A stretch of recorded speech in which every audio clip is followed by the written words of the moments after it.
ഭ്രഷ്ടർ തൻ വഴിയിലുമല്ല, ആലം ദയാലുവായി ദാക്ഷിണ്യശാലിയായി വാഴുന്നോരീശ്വരൻ തിരുനാമത്തിൽ. നിഖില ലോകങ്ങൾക്കുമേകരക്ഷകനാകും അഖിലേശ്വരനല്ലയോ സകല സ്തുതിയും. അഖിലേശ്വരനല്ലയോ സകല സ്തുതിയും. അഖിലേശ്വരനല്ലയോ സകല സ്തുതിയും. Thank you very much for the beautiful singing. Dr. Amir Ahmad, the Secretary of Safi, is a children's doctor, a pediatrician by profession. He is the president of the Indian Doctors Forum, a prestigious socio-cultural association of Indian doctors for the welfare and well-being of the fellow doctors in Kuwait. He is associated with many institutes like JDT, Al Salah, Women's College, etc. A true leader who genuinely values his people. The leadership skills he portrayed over the years in serving the community in his varied capacity is commendable. May I invite you, sir, to welcome the gathering. Thank you, Farha. Am I audible? Yes, sir. Yeah. Honorable Chairman of Safi Trust Board of Trustees, Dr. Azad Mupan. Honorable guest of honor and a keynote speaker today, most respected Dr. Alexander Jacob, sir. Other members of the Board of Trustees, Safi Board of Trustees. Honorable Principal Koya, sir. Honorable Colonel Nissar, honorable teachers and other faculty members, and my dear students, Assalamu alaikum, good evening, namaskar. It's indeed an honor, a pleasure to be standing before you, to be welcoming you to this second webinar being hosted by Safi. The aim and vision of Safi is to produce world-class leaders in the field of science, technology, commerce, arts, IT, management, but with ethical, humanitarian, and very good social behavioral qualities in them. That is the main focus of Safi. For this, only scholastic academic training is not sufficient. To achieve this objective, one needs to have an holistic approach. That is why the Board of Trustees Safi has decided to host webinars for the benefit of students, so that they will benefit from distinguished personalities who have created a mark for themselves in the society.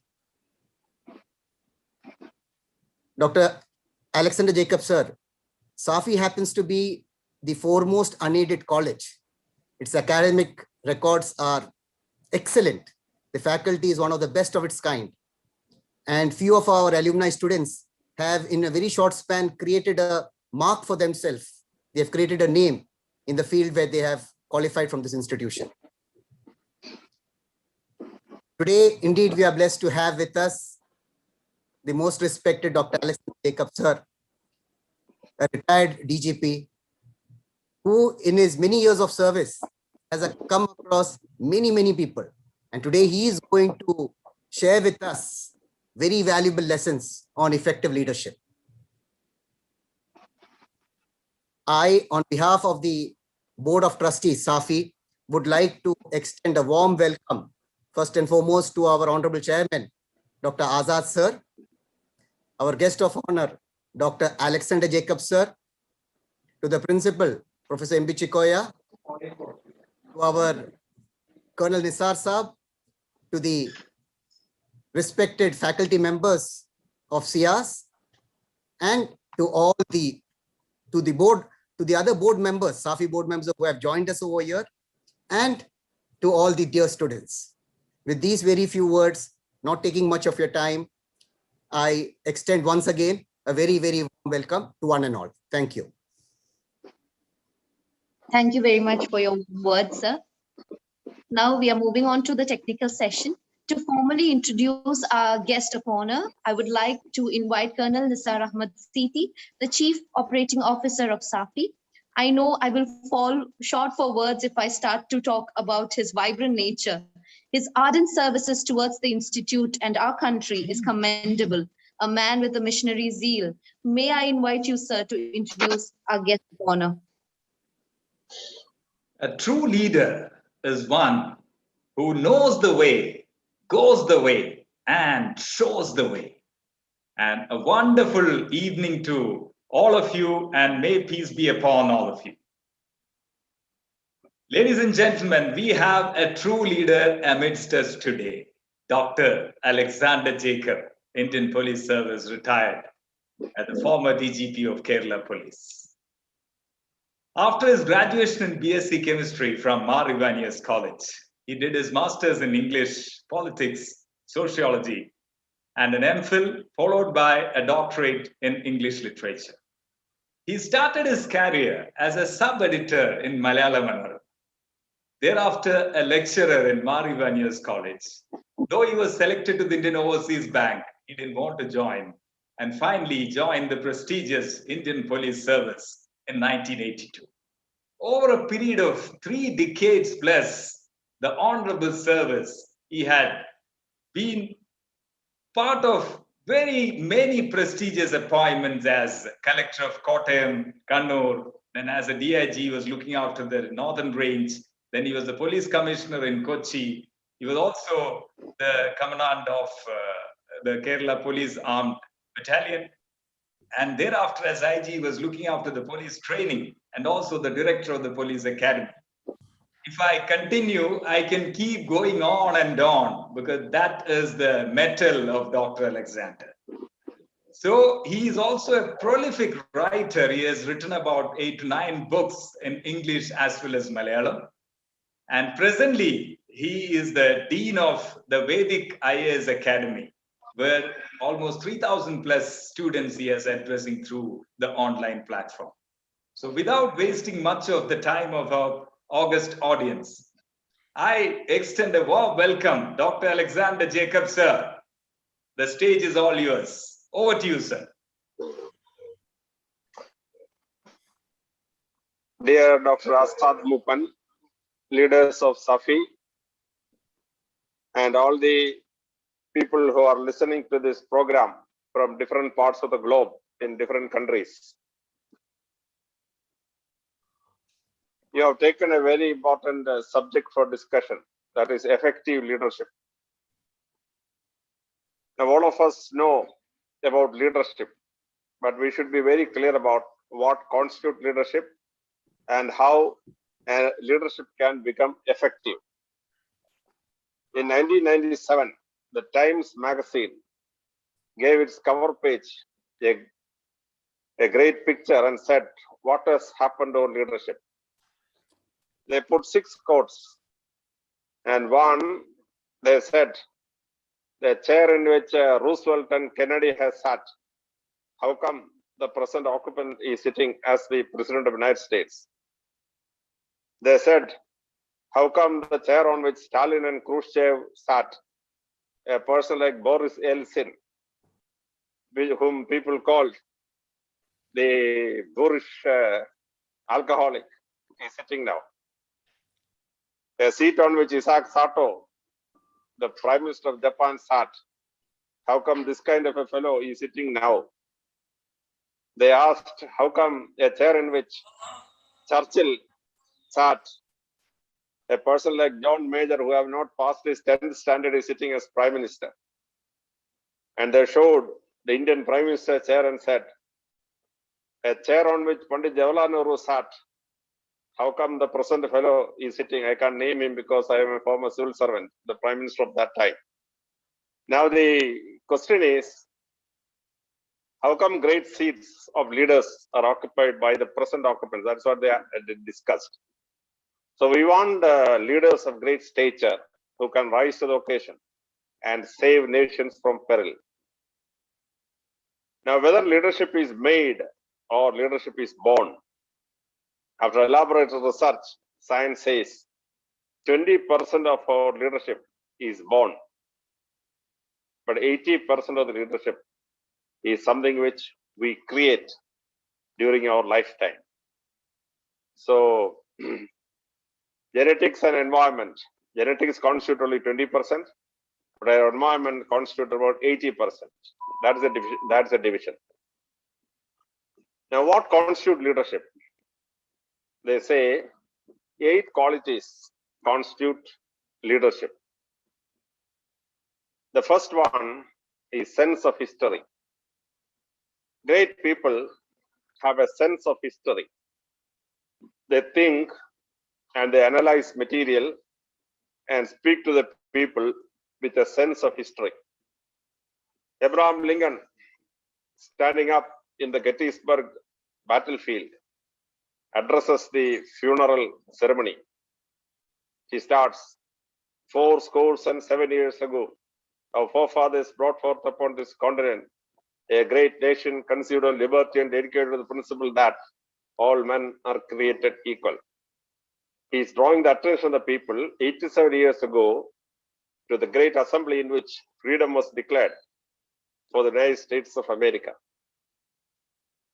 India was declaring freedom on the midnight of August 14, 1947.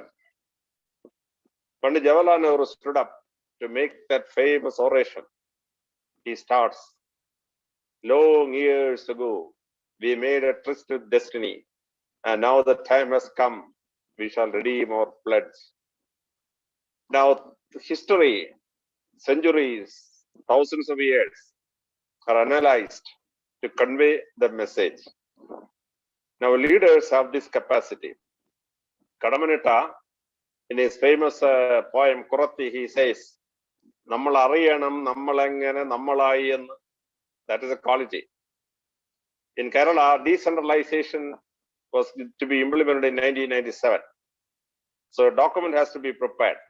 So the first chapter of the document is history of the Panchayat.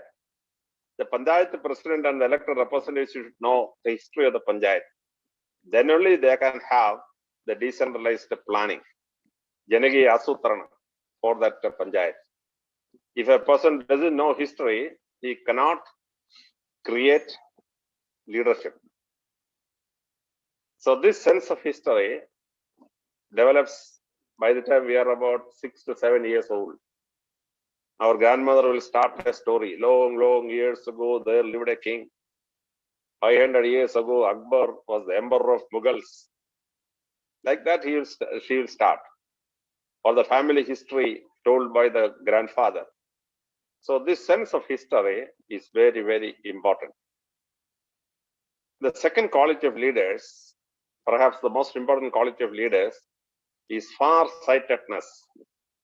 Ordinary people can look only 25 years ahead, whereas great men can think centuries or millennia after. That is the leadership quality. In China, in BC 221, an emperor came. His name was Qin Shi Huangdi, who unified all the 7 kingdoms at that time, started the Qin dynasty, and converted the name of the country into China. China means country ruled by the Qins. His dynasty has to be named. He said, 1,000-year dynasty, a dynasty which is going to rule China for 1,000 years. He drew a blueprint for China in the next 1,000 years. Though he expected the dynasty to go for 1,000 years, the dynasty ruled around 700 years, up to AD 452. And the great nation of China was born. Now, this is the quality of leaders. Pope John Paul II, he wrote a book in 1993. The name of the book was On the Threshold of 21st Century. He wanted to lead the 120 crores of Catholics to the 21st century. Look, he was looking 100 years ahead. But in 1997, he wrote a second book, On to the Third Millennium. Here he was planning 1,000 years ahead, how the Catholic Church has to be after 1,000 years. He said first millennia, second millennia, and for the third millennia. So this is the capacity of leaders, thinking centuries or thousands years ahead. Adolf Hitler, when he started his Third Reich, he called it 1,000-year Reich. He wanted to continue Nazi government for 1,000 years. It lasted only for 12 years. It ended after the Second World War. But he was planning for 1,000 years.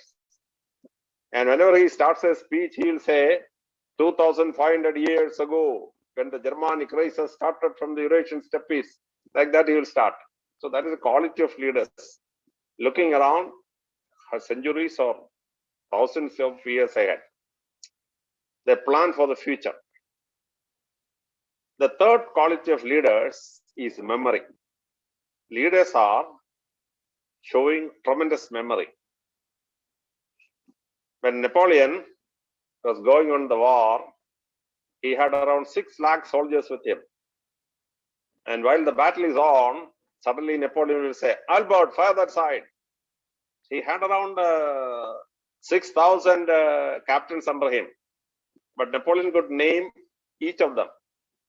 So the battlefield, a captain will be surprised and the emperor is calling him by name. Albert, fire that side.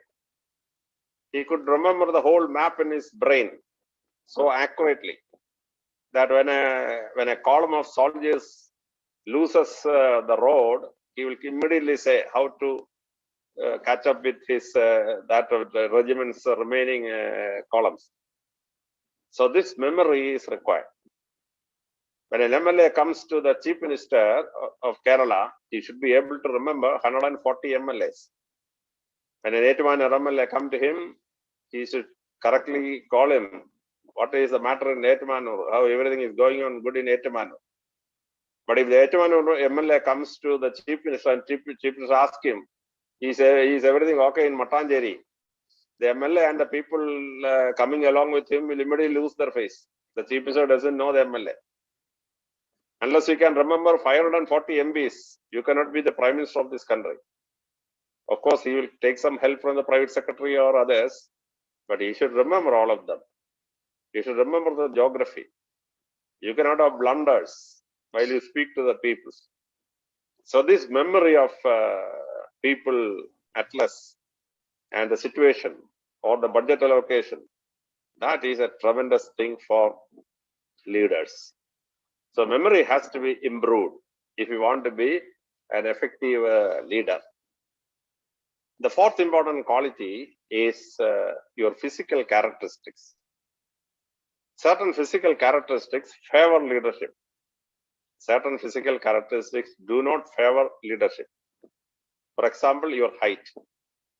If you're a tall person, you will get a natural leadership capacity. When Saul was made the king in the Bible, the first king of the Bible, of the Jews, Bible says, his shoulders were above everybody else in the crowd. He was a 7-footer. So he was so tall. People felt he is the leader. That height favored him. When we tell about Charlie Maine, the famous king of the Franks in France, he was called Charlie Maine, Charles the Great, because he was 7 feet height, and from one shoulder to the other shoulder he was 4 feet wide.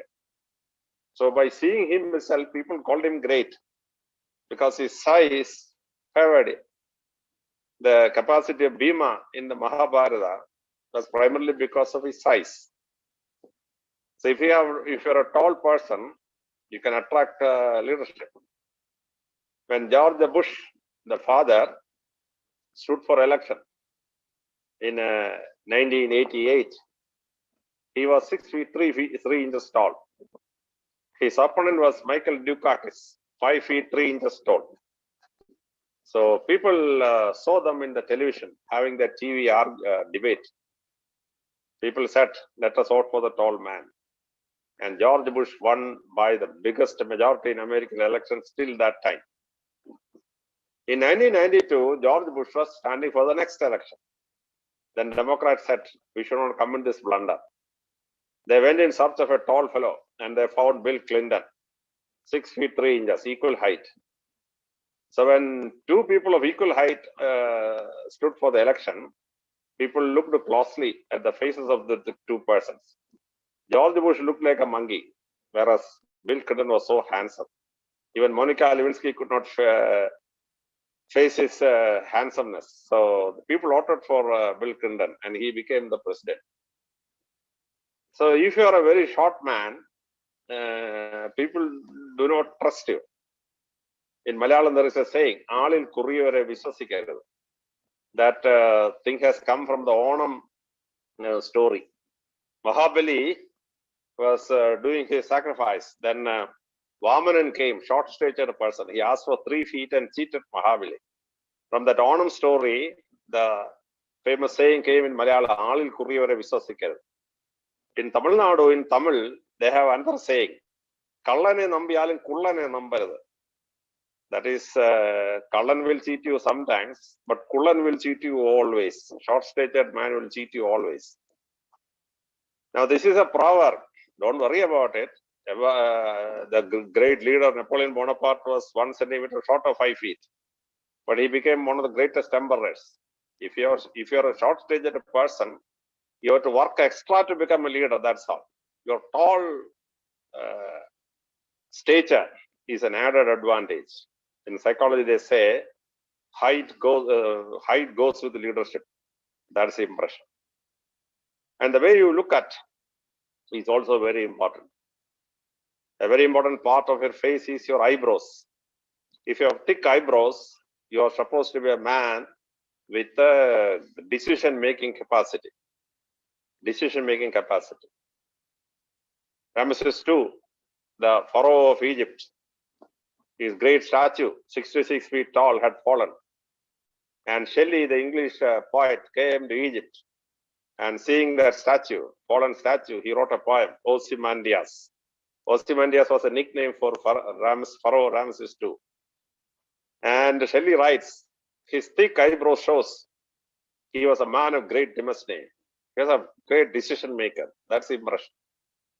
For some people, the eyebrows meet in the center of the forehead also.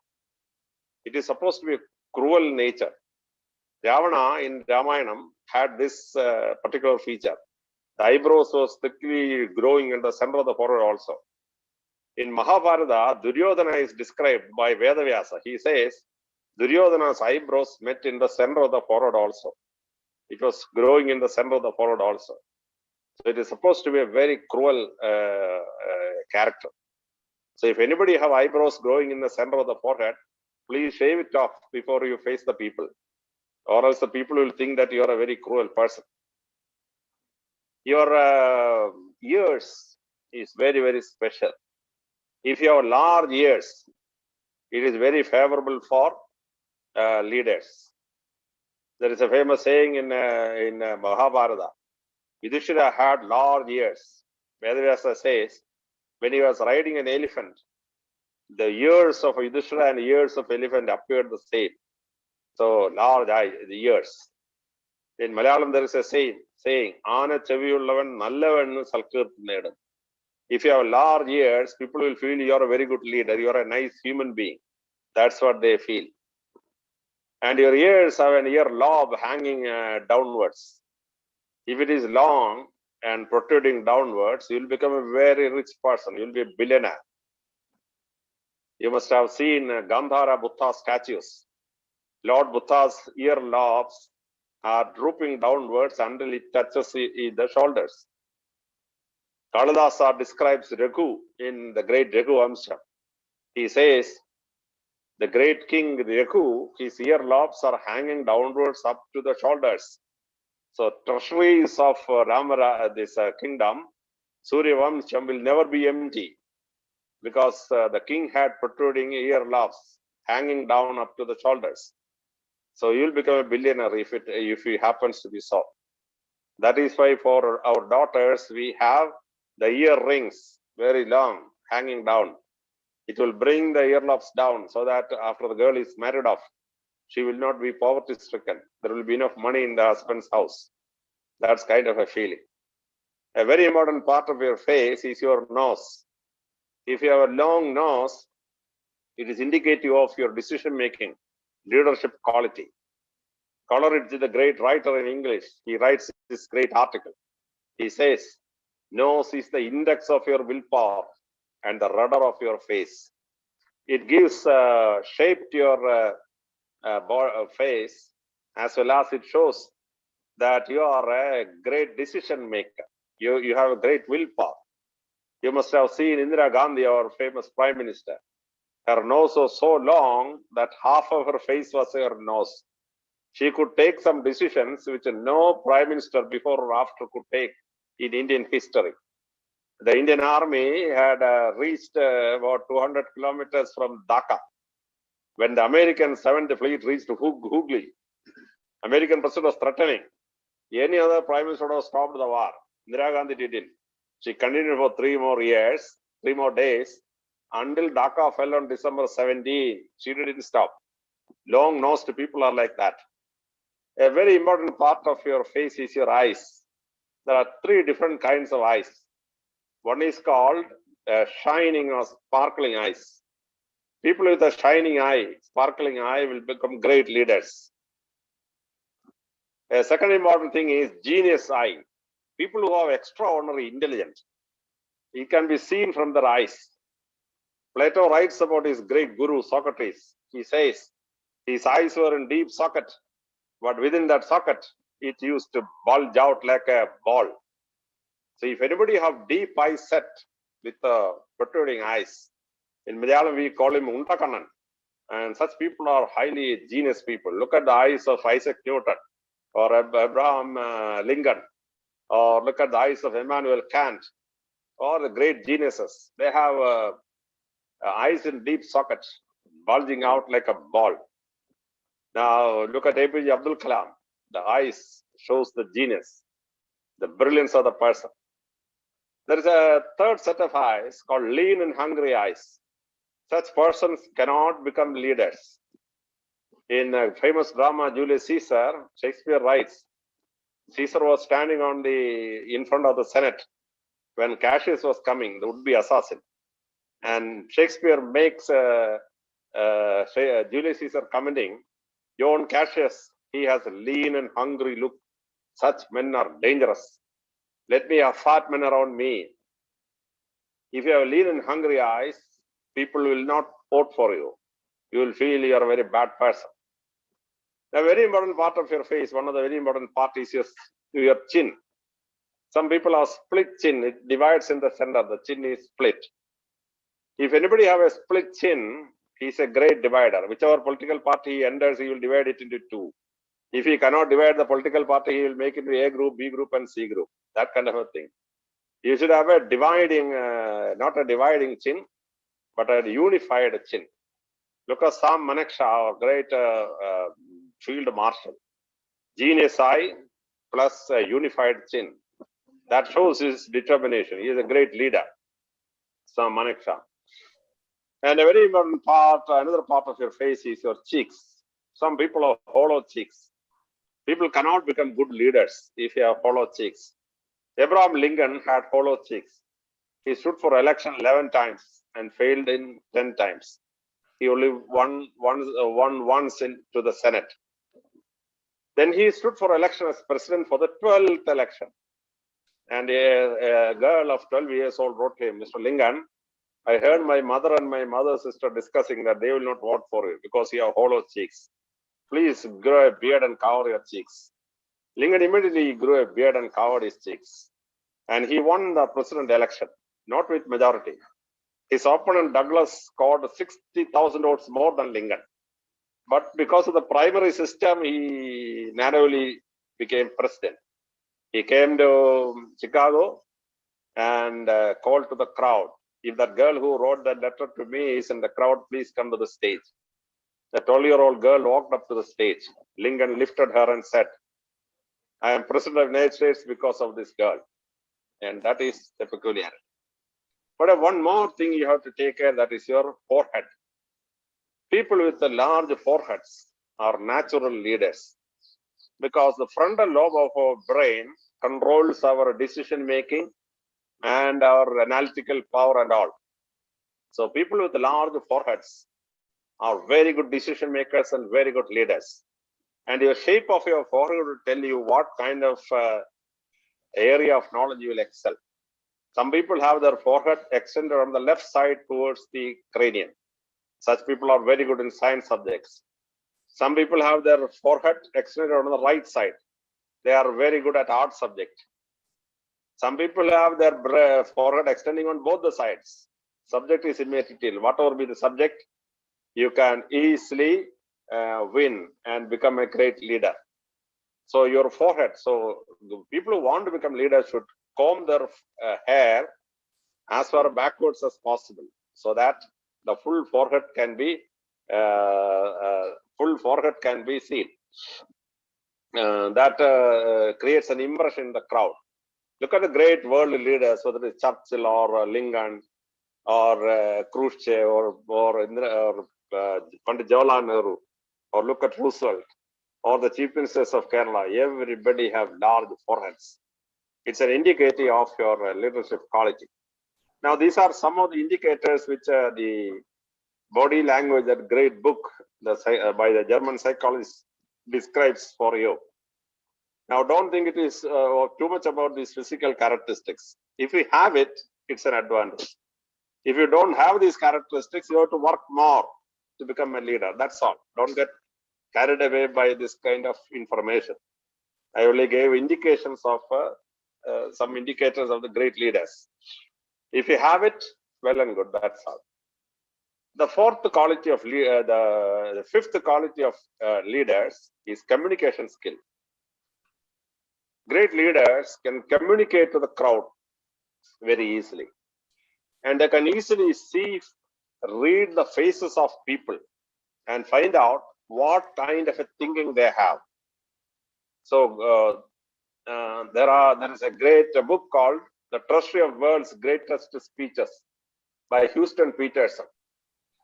So it describes 160 speeches in world history which changed the course of world history, completely changed the course of world history. Because great leaders have great capacity to communicate their feeling. Mark Antony's great speech on the funeral oration of Julius Caesar, the complete Roman history changed with that. Holy Prophet Muhammad, with 2 speeches, he changed the course of world history. Or look at the great speakers like Churchill. With 3 or 4 speeches, he changed the course of Second World War. Or the great speeches of Pandit Jawaharlal Nehru. So great speakers, and Sermon on the Mount by Jesus Christ. Such speeches can change the course of history. William Wilberforce, with 1 7-hour lecture in the House of Commons, could change the anti-slavery, could bring in the anti-slavery law, and the complete course of history changed. So capacity for speech making and reading the people's mind. When you go to a crowd, leaders have a capacity to find out what the people are thinking about. We had a DGP. You may go to his office to request him something, and before we could open our mouth, he will tell you, Alex, that particular thing, we cannot do like that. He has found out what I have gone to the office to request for. Then he will stop it before we can utter it. That's a quality of great leaders. So communication skill, to and fro communication, especially speech making, should be an art for great leaders. The 6th quality, another important quality, is decision making. Leaders can take decisions. Ordinary people cannot. That's why they follow the leader, so that the leader will take some decision and he will be able to follow it. So decision making, you have to, what is decision? The management experts say decision is choosing between alternatives. One problem has 7 solutions, and the leader picks up 1 out of the 7 and decide, we will solve this issue like this. So choosing between alternatives is decision. And it has to be timed properly. If a decision is hurried, they say decision hurried is decision buried. If you take a decision in advance, that decision people will not understand. Why you took that decision, they will not understand. They will differ with you. And it can lead to big problem. In Germany, the Jews had a great leader. He made an agreement with the Nazi party for handing over the wealth of Jews along with them to settle down in Israel. And Israel will purchase that much value of items as import from Germany. 60,000 Jews were brought to Israel. But the Jews didn't understand this person. They shot him dead. If that mistake was not committed, the 60 lakh Jews would not have been slaughtered in Germany. All of them would have escaped without getting killed. And the great Israel would have been born much earlier without any problem. Now, if the Jews were coming with all the wealth, the Muslims in Israel would have welcomed them. Ottoman Empire would have welcomed them. So this is the false decision. The timing was wrong. But ultimately, by 1947, the Jews came to the exact decision of that great leader. But if the decision is delayed, it also is a big problem. They say decision delayed is decision denied. If you delay a decision, then it can be detrimental. By 4 o'clock, Napoleon was winning the Battle of Waterloo. Had he sent his last forces, the English army and Duke of Wellington would have been finished off. He thought, let there be sunset. By around 5:30, I will send my men to finish off the job. But by that time, what happened? Blucher came with 60,000 Prussian forces. But they came just behind the Napoleon's army. The Blucher never knew where the battle was going on. Just by hearing the gunshot, he was coming. So in the front was Duke of Wellington, behind was Blucher. And within 15 minutes, Battle of Waterloo was lost. Had Napoleon sent the last reserve 45 minutes earlier, Battle of Waterloo would have been won by Napoleon. That is a timing. So decision has to be timed. You should take all the things in under your analysis and take the correct decision. This is the greatest quality of leaders. And the seventh quality of leaders is courage. When you are facing a situation, ordinary people develop BP immediately. Some people will have a heart attack. Some people would have a cerebral stroke. But people of leadership quality will stand in the first battle. The left flank of the French men was already lost. Everybody went and told Ludendorff, let us withdraw. He said, nothing doing. He said, forward, we are going to win the battle. And the pursuit after 1 hour, the battle was won. In the Battle of Granicus, Alexander the Great was facing the Persian army. Alexander the Great had only 40,000 soldiers, and the Persians had 1.5 lakh. And Alexander the Great said, I cannot fight the Persians and defeat them. But let me see how much courage Darius III had. And Alexander the Great directly pushed towards Darius. It was a daredevil foolishness of the highest order. Every military officers say it was a foolishness of the highest order. But when Alexander the Great came 100 meters close to Darius III about turned and he ran away. And the Battle of Granicus was lost and Persian Empire was lost. Had that Darius III had courage to stand firm for another 15 minutes, perhaps the Alexander the Great would have been history. He would have been finished off in the battlefield. So that is called courage. The leaders should have courage. The stuff of that things great men are made of. And the eighth one they say is personality. Personality have 9 different qualities. I don't go into it. But leaders usually have great personality with which they carry the people along. So leadership is made up of these 8 qualities. It has to be imbibed, it has to be developed. And with that quality, how that leaders will become effective. If they want to become effective, first thing is they should rise to the occasion. The leaders are made according to the occasion.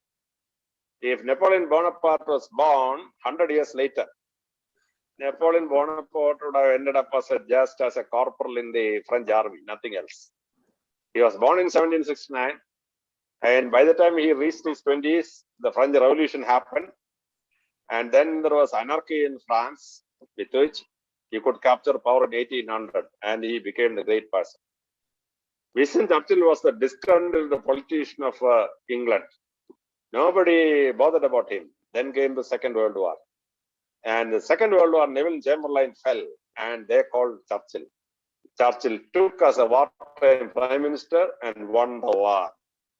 But 1945 elections, Englishmen said, this fellow is not good as a peacetime prime minister. They defeated Churchill, the prime minister who won the war for them, and they brought Attlee, because of which India got freedom. Had that Churchill got became the prime minister, India would not have got freedom in 1947. That's a different story. Anyhow, the timing. The leaders have to rise above the situation. You have to study the situation. Leaders have to think towards the future and plan for the future. At the end of 20 or 30 years, what should India be? What should our country be? What should our organization be? You have to plan like that and execute things meticulously. The third thing about leaders, effective leaders, is you have to carry the people along. You have to carry the people. Then you should know what kind of an education they have, what kind of a background they have, and then bring them along with you to bring out the best in them. So that is very, very important. Look at Holy Prophet Muhammad. He came to a society which had never produced a great man. In the Arab history, 1,000 years before him, Arabs never produced a great leader. No literary figure, no military leader, nobody. And Holy Prophet himself was not so educated, but he was a caravan boy. But he rose to the occasion, and according to the knowledge and situation of the people, he carried them along and made a big moment. And AD 632, Holy Prophet ascended to heaven.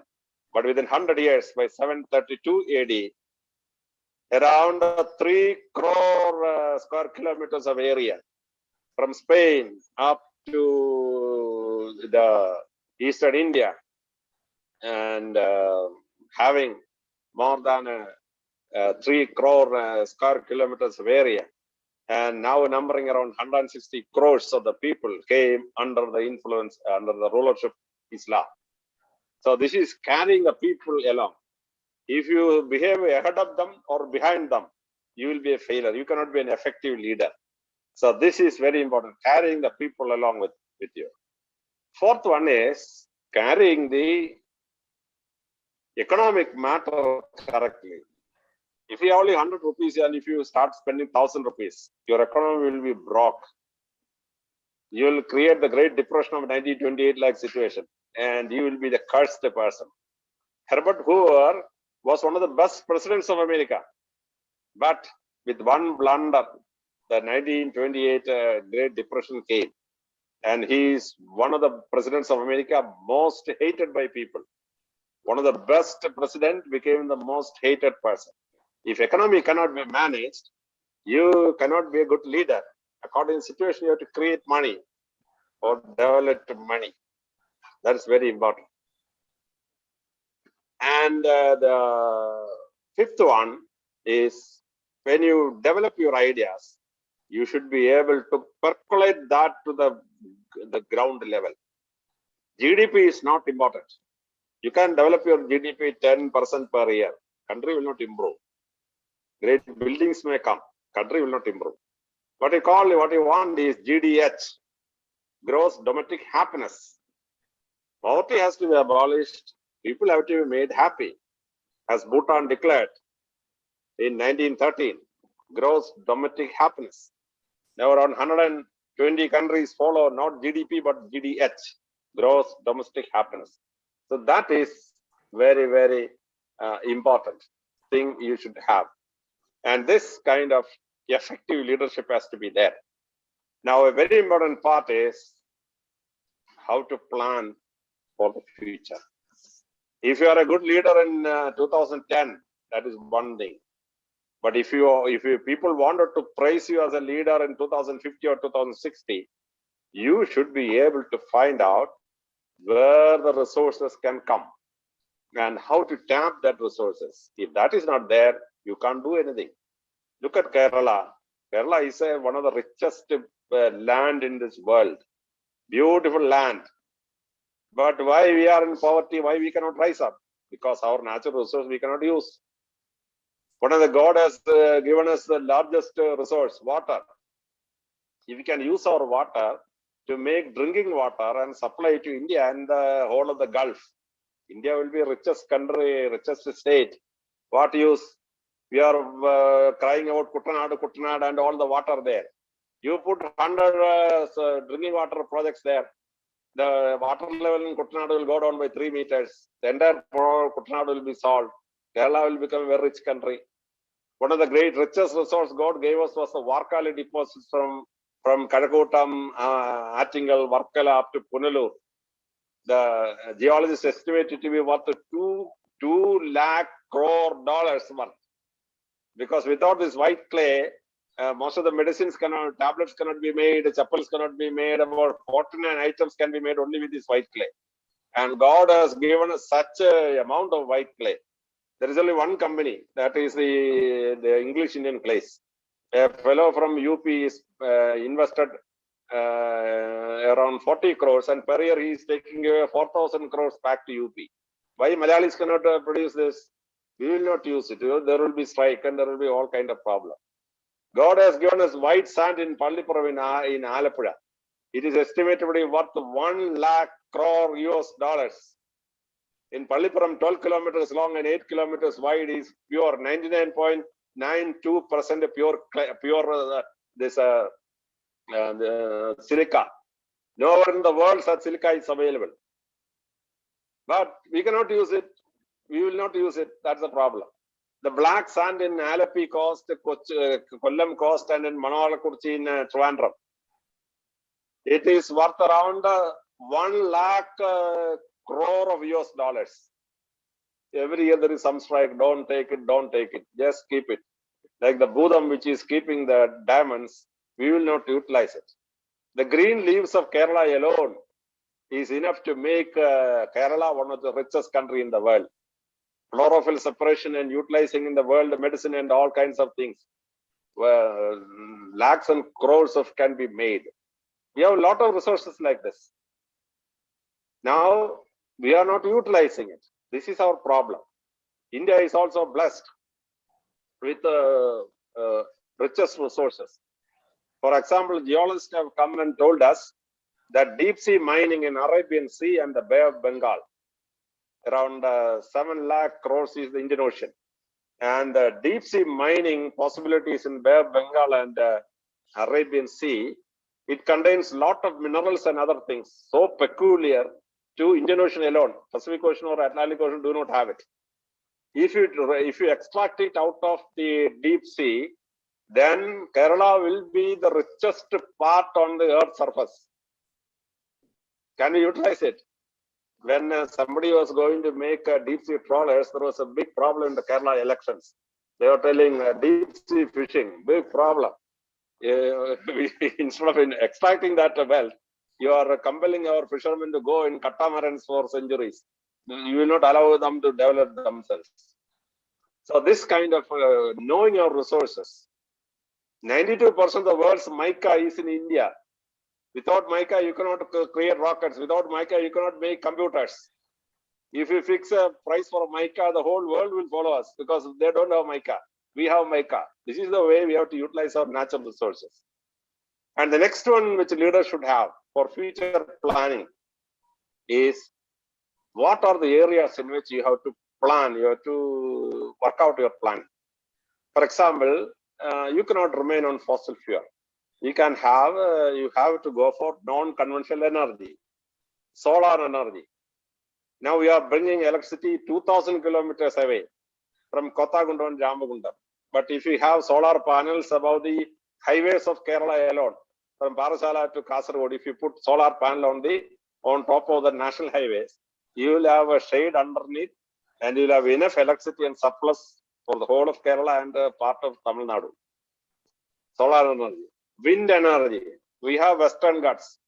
Above the Western Ghats, if you put the panel, we can have enough electricity. Or on the sea coast, we have 664 kilometers sea coast. Put our windmills there. There will be enough energy coming. Or wave energy. You can put from sea waves. We are suffering because of tsunami. And the waves are coming and taking our land. We say sea erosion, sea erosion. Use that power for creating energy. The whole of the 664 kilometers of Kerala's coast can generate energy. And it can make a surplus. We have enough, if we can construct enough dams, the cheapest energy, 1.5 rupees, we will get energy, but we will not allow the dams to be constructed. So think futuristically and bring change. I will stop with just mentioning 2 items. Tamil Nadu, there is big drought. And the chief secretary himself was standing on the road, waiting for the lorry to come 60 kilometers away, bringing water. Chief secretary is standing on the road. One MTech fellow who is unemployed in Madras, he developed a kiosk by which water vapor from the atmosphere is liquefied and around 12 liters of drinking water will come to you. He charged it at 1 lakh rupees. Madras government purchased 50,000 of kiosks. India government ordered for 1 lakh kiosks to be used in Rajasthan and other deserts. Now we know for centuries water vapor can be condensed to liquid water. But this fellow, by simply developing a machine, solved the drought problem of Tamil Nadu and the drought problem of many areas of India, and he became an owner of 1,000 crores. His capital now is 1,000 crores. Simple invention. And he get a patent out of it. And he will become one of the richest men in South India within about 10 years. We had oxygen problem. About 200 patients died in COVID-infested ICUs. Then we imported the concentrators from America, airlifted the concentrators. But in Ernakulam, this Changanur Engineering College, one student developed a concentrator which is worth only 7,000 rupees. With 7,000 rupees, you can separate oxygen from the atmosphere, and the hospitals in Changanur and other places are free from oxygen shortage and death. You can separate oxygen from carbon dioxide. You are claiming that carbon dioxide is creating the problem and global warming, environmental change, and all those things. You can extract oxygen from carbon dioxide. You can make millions of rupees, no oxygen shortage, and that much of carbon dioxide problem in the atmosphere will be solved. There is one fellow in Kerala have invented that machine, extracting. There is enough water in India and Kerala, 8,500 rivers. You can extract oxygen from water by electrolysis. But all these things are there, our patients are dying, 100 or 200 persons died, oxygen shortage. Now leadership will rise to the occasion, have appropriate technology. That is effective leadership is the next thing, appropriate technology. Bring in appropriate technology and solve the people's problems. Then that leadership will be remembered for centuries, and that leadership will be taken to their hearts by the people. Now leaders cannot come every time. The great Malayali poet sang about such leaders. They said, "Peritha നൂറ്റാണ്ടിനിടയ്ക്കൊരിക്കലി മരുപ്പറമ്പ മുലകത്തിൽ ഈശ്വരൻ ഒരു one വടവൃക്ഷത്തെ നൽകിടുന്നു എവിടും പാന്തർക്ക് തണലേകിടാൻ." Occasionally leaders, such effective leaders will come. They will solve the problems and they will be remembered down the centuries. And as when Lincoln died, the great vice president said, now he belongs to the angels, whence cometh another. When effective leaders die, people will say, now this great leader belongs to the ages, and whence another will come. So great leaders and effective leaders are the requirement of the time. from all the listeners who are listening to me from different countries in different parts of the globe, I expect and pray to God that hundreds of great effective leaders may come and solve the problem of this earth and lead this country and the world to great heights. Thank you very much. Thank you very much, sir. It was truly inspirational, and to listen from you is even more motivating. So now we'll move on to the Q&A session. So if anybody has any queries, you can post it in the Q&A section. So the attendees can please post your questions in the Q&A, which we can address it now. The panelists can also ask questions directly to sir. Yeah. Yeah. Alexander, sir, thank you so much. I have one question, sir. Thank you. Okay, ask. Sir, firstly, what is innovative leadership? And can innovative leadership can take on the present crisis? Thank you, sir. Now, only innovative leaders can change the situation. Now, you have to take a problem and analyze a problem and state the problem, then find out the solution. Our problem is one political party in the opposition will raise a problem and say this problem has to be solved. Then the ruling party will say, you were ruling 10 years back and you also had the same problem. Is that the solution? That is not the solution. Whether the ruling is ruling or opposition is ruling, we have a problem and that problem has to be solved. Now, India didn't have a transporting material frequently or effectively. So we were using the bullock carts to transport things.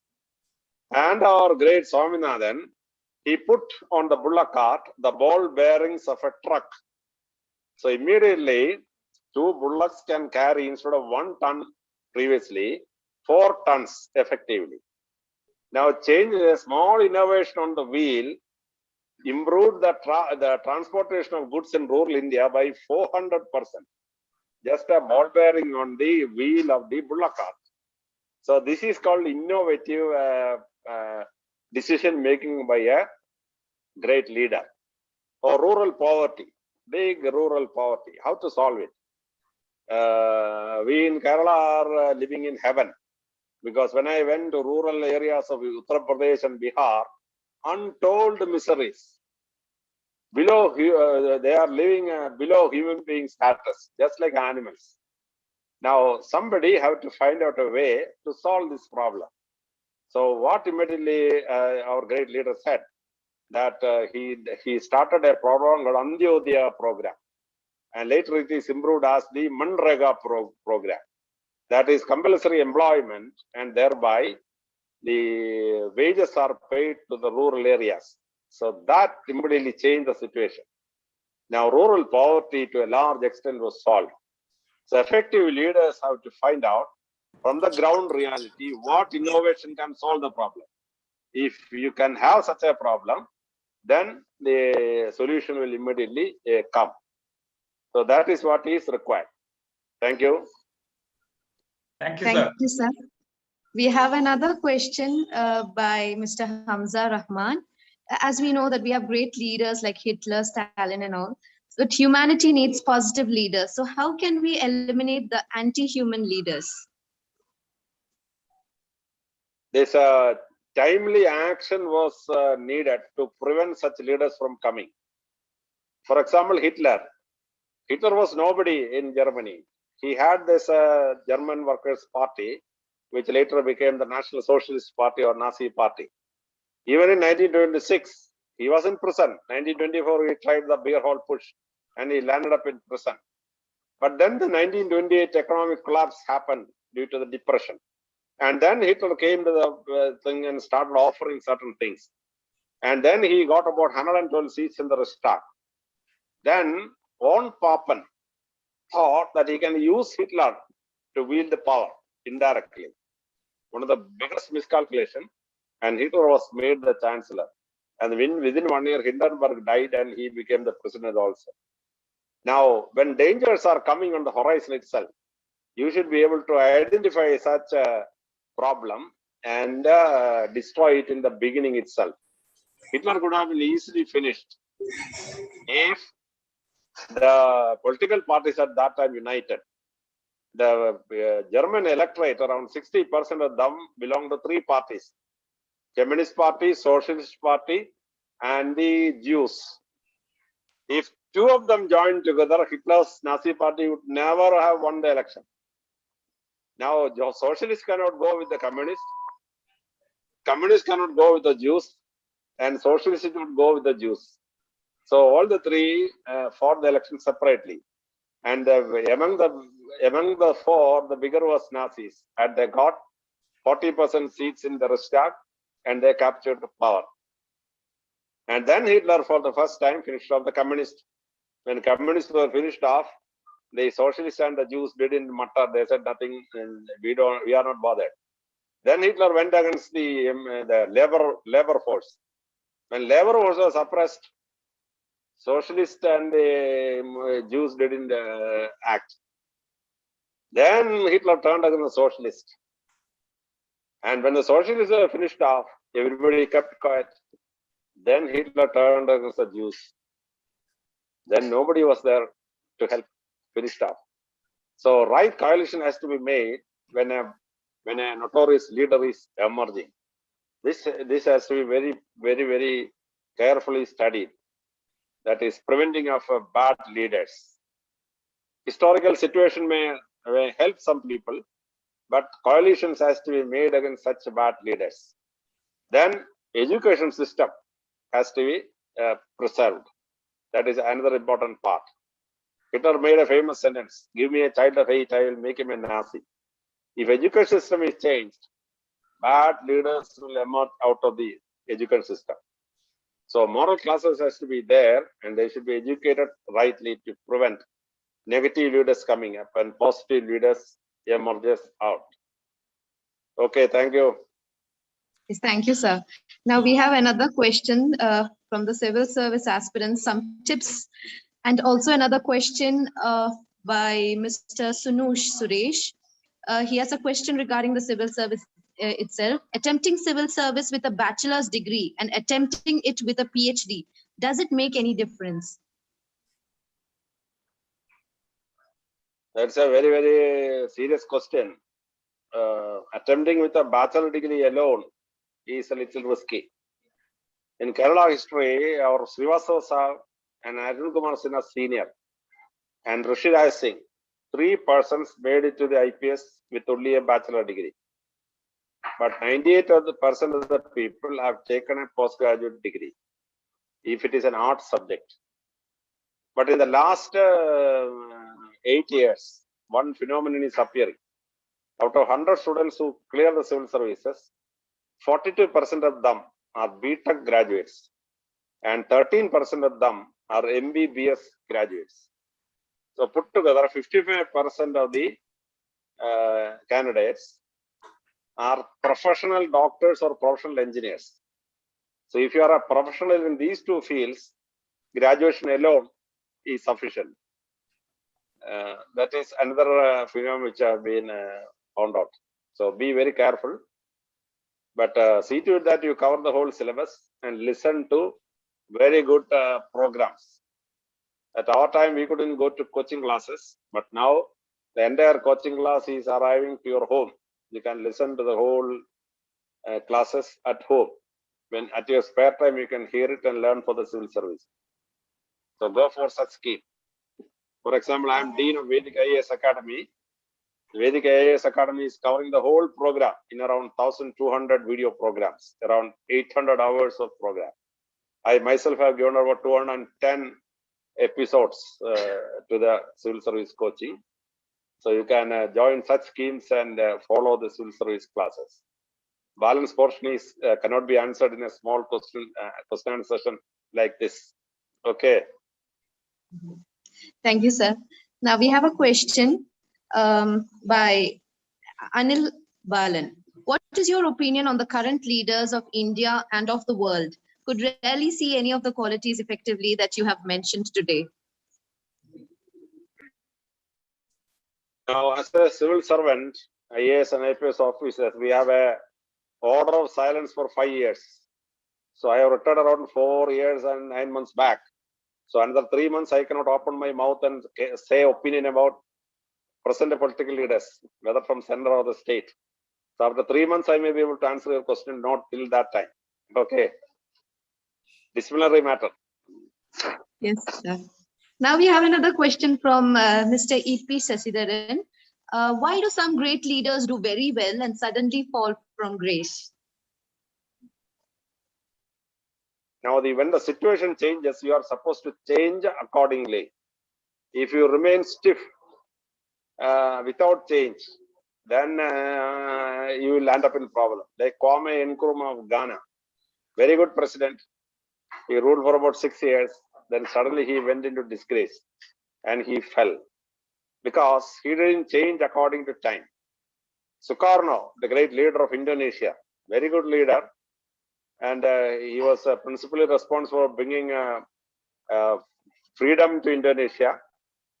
And then he came up with an idea of NASOCO, nationalism, socialism, and communism added together.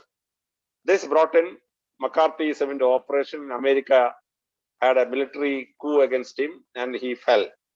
Now, with this one mistake, this NASOCO, but for this NASOCO mistake, he would have survived and became, he was a great president, he would have survived as a great president without falling from grace. Now, certain ill-wised thing, for example, Mao Zedong of China, great leader, he brought freedom to China, created the Great People's Republic, put China on the great road. But then in the 1960s, he developed a policy called Great Leap Forward. And then he had a revolution, internal revolution. It completely failed. He wanted to develop the rural areas, but that policy failed. And by 1974, he became a nominal leader. He had no power at all. Then he lived for 1 more year, and then he died in 1975. But a great leader, a national builder like Mao, became nothing in China. And his whole family fell into disgrace. So that kind of a fall happens when you cannot change with the times. You have to change with the times. Brezhnev, another great leader in Soviet Russia, but his main problem was he could not build up his economy. He went to fight with America on the Star Wars. And then the America outwitted Russia. Russia became a debtor nation by 1989. And like a pack of cards, without a single bullet being fired, the great USSR fell because adjusting the economy was their failure.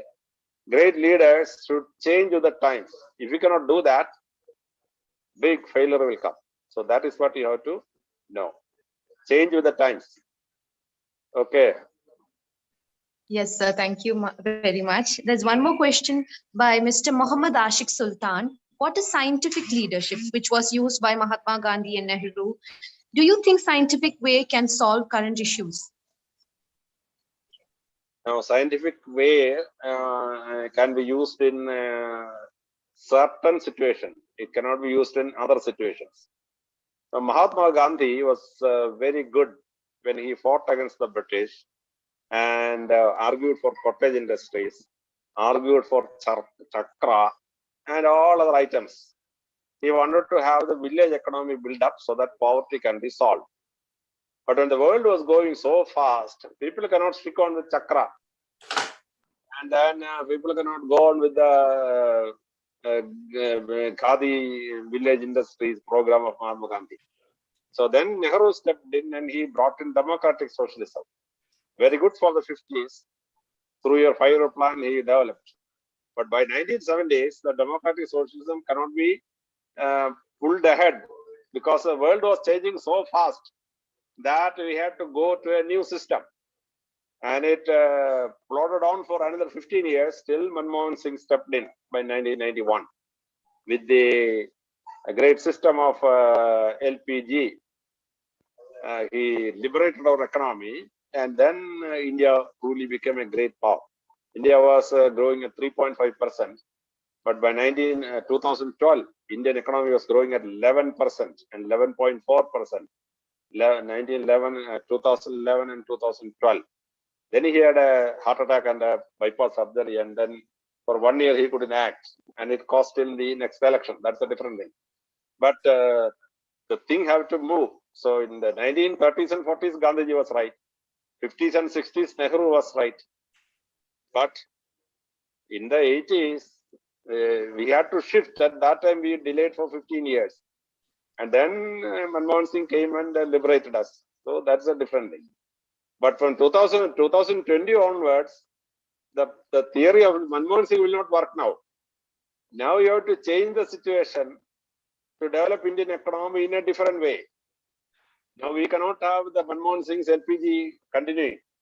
Then the inequality in India is going in such a large way that there will be literal blood revolution in India if the situation is not corrected. So we have to change now, the new theory. The Indian leadership have to change now to direct India to the next step. Now India is the 10th biggest GDP in the world, and in pay purchase parity we have reached the 5th situation. Now to skip China and America is impossible, but we have to skip Germany and Japan and reach us number 3, for which the right change has to happen. But at that time, India has decelerated minus 7.5 last year.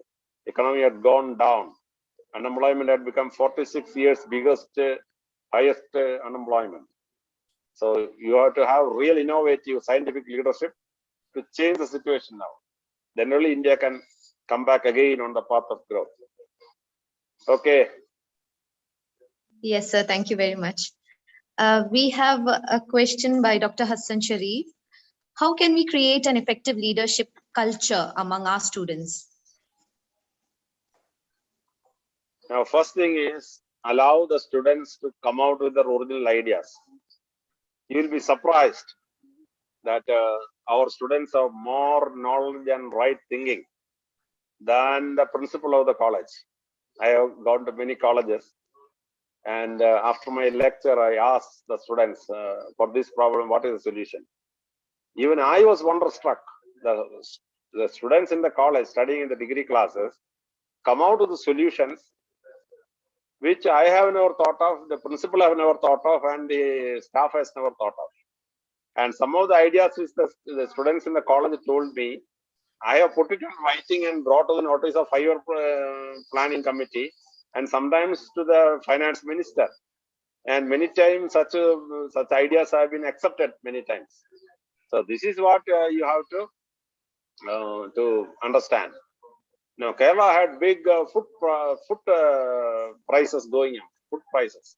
One chapati was costing 8 rupees, and one vegetable curry 30 rupees, and a chicken curry 100 rupees. This was also problem. In Kerala Assembly, there was big discussion for 6 hours. 6 hours. At that time, a graduate fellow was in the prison as a prisoner. He told me, sir, we should use our labor force inside the jail to produce food. We will be able to produce it cheaply. Luckily for me, I was reading Holy Quran and the life of Muhammad, Holy Prophet Muhammad at that time. Then I read through the portion which the Battle of Badr, the education among the followers of Holy Prophet was just 1% literacy. And many of the captives of the Badr war were highly literate fellows. The Holy Prophet told them, if anyone teaches 10 fellows to read and write, you will be given your freedom. At that time, for freedom, 10 varahans has to be paid, something equivalent to 2.5 lakh rupees now. But if you make 10% literate, you will be given freedom. So with that, literacy was achieved. And when they were liberated, Holy Prophet told them, you need not go back. You can, I will appoint you as teachers, you teach them. So the initial problem of illiteracy among the followers of the Holy Prophet was solved. Now, luckily, when this fellow suggested this, I was reading this portion of the life of the Prophet. I implemented in the prison department. So using the prison department staff, labor, cheap labor, I produced the chapatis, bringing the machine, and chapati was produced at 2 rupees per chapati. And we had 50 lakh worth of vegetables. So we converted it as vegetable curry and sold it in the market for 10 rupees. So 5 chapatis and 1 vegetable curry, 20 rupees. Whereas in the market, the fellow have to pay around 70 rupees for that much of material. And there are a lot of people living in lodges, and so many women, to stop preparing their supper after getting tired from their office. They started coming into the queue and purchasing. Now, what happened? Now the Kerala government is getting out of 15 crore rupees per year without being budgeted. In the budget, such income is not there. But without anticipated, 15 crores is coming. And a lot of prisoners got jobs after they got released from the jail, because they could work as cooks in different hotels in Kerala. And they became cooks in different hostels, in college hostels and all those things. Now, idea was very simple. Just a graduate fellow who was a prisoner gave this idea. Luckily for me, I was reading Holy Prophet's life. I took that idea from Holy Prophet, implemented it. Now, the price inflation of food items just stopped in Kerala with this one technique. Now, the hotels were reduced to bring the price of chapati to 3 rupees, compatible price with the jail chapati. Now, I'm just giving an example that innovative ideas coming from anywhere have to be brought. So put your students on a brainstorming session. Give a problem to them and let them bring all their ideas in their head. Their brain is so brilliant and so sprouting with intelligence. So whatever good ideas they come with should be written down and it should be utilized. Now in Kerala, a lot of such innovations come from school children and college children, and many of them we utilize in the panchayat, and effective economic power is raised in the panchayats. Thank you. Thank you very much, sir. We have more questions in the chat box, but I think it's almost time. So is it okay if I skip them now for now? Thank you very much. Thank you very much. So we'll move on. The good leader creates a vision, articulates it, and relentlessly drive it to completion. Professor E.P. Mbichikoya, principal of Safi Institute of Advanced Study, is widely respected for his innovative ideas, leadership qualities, humility, and accessibility. And he has left his mark in whatever portfolio he is in. I welcome you, sir, to deliver the vote of thanks. Salam and good evening, one and all. Most respected chairman of Safi, Dr. Azad Mopan, distinguished guest of the session, Dr. Alexander Jacob, esteemed secretary of Safi, Dr. Amir Ahmed, distinguished trustees of Safi, invited guests, faculty, students, alumni, brothers and sisters. This episode of monthly webinar of Safi became a grand success by the importance of the topic and participation of the attendees from different parts of the globe. We have been listening to the thought-provoking presentation of Dr. Alexander Jacob, IPS, the speaker of today's session. We had a wonderful session which was fruitful for everyone. I would like to thank you, sir, on behalf of Safi fraternity and attendees for taking out time from your busy schedule and enlightening us with your knowledge. Safi monthly webinar series is an initiative of Dr. Azad Mopan, the chairman of Safi, to educate the society on various topics like leadership, education, health, finance, culture, and so on. Let me express our gratitude from bottom of my heart to Dr. Azad Mopan for his constant support and guidance for making this event a memorable one. I would like to thank Dr. Amir Ahmed, Secretary Safi, for your motivating words and interest in making the webinar a huge success. I also thank Colonel Nisar Esidi, the COO, for coordinating and ensuring smooth flow of the event. I also take this opportunity to thank each and every one of you who attended this webinar from different walk of life, like trustees, benefactors, faculties, students, alumni, and parents of Safi, and invited guests from the whole country and abroad. We expect the wholehearted support from all those who attended today's webinar in future episodes also. Last but not the least, I thank Dr. Sherwin Wesley, the IQAC coordinator, Ms. Farah Barami, the MC, and the technical team of Safi who managed the online meeting with perfection. Thank you all. Jai Hind. Thank you, sir. Now let's hold in our hearts the pride of being an Indian. Ladies and gentlemen, let's rise with respect and sing along the Indian national anthem.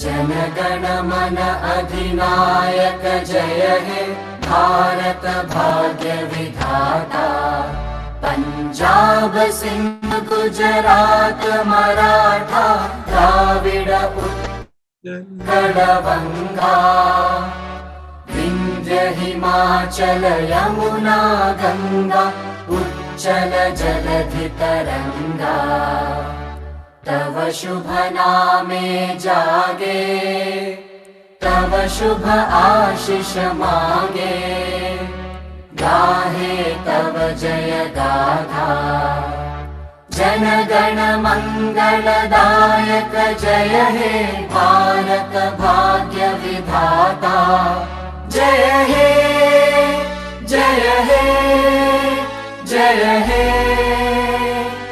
जय जय जय जय हे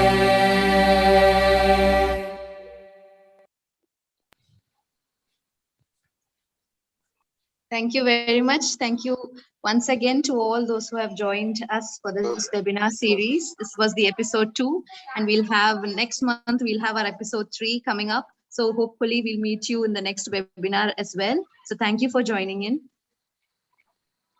So a special thanks to Dr. Azad Mopan